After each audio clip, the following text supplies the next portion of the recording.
முத்துப்பாண்டி ரங்கநாயகி கிட்ட சொல்றாங்க, ஒரு சந்தோஷமான விஷயம்க்கா. என்ன விஷயம்னு கேக்குறாங்க. வேற லெவல்ல மீனாட்சி கல்யாணத்தை இந்த ஊரே மெச்சுற அளவுக்கு நடத்தணும்னு சொல்லிக்கிட்டு இருந்தேன்லக்கா. திவ்யா கேக்குறாங்க, மாமா பணத்துக்கு என்ன செய்ய போறீங்க?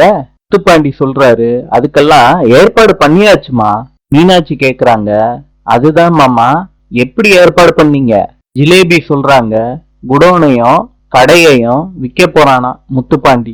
இத கேட்ட உடனே ரங்கநாயகி ஷாக் ஆறாங்க. என்னடா பாண்டி, இந்த கடைய உருவாக்குறதுக்கு எவ்வளவு கஷ்டப்பட்டிருக்க, இப்ப சர்வசாதாரணமா இந்த கடைய விற்க போறேன்னு சொல்ற? அக்கா, இதெல்லாம் யாருக்காண்டி தெரியுமா? மீனாட்சி காண்டி தான். ராமசாமி மாமா இப்ப இருந்திருந்தா உன் கல்யாணத்தை எப்படி நடத்திருப்பாரு தெரியுமா? அந்த பொசிஷன்ல நான் இருந்து உன் கல்யாணத்தை நடத்தி வைக்கிறேன் மீனாட்சி.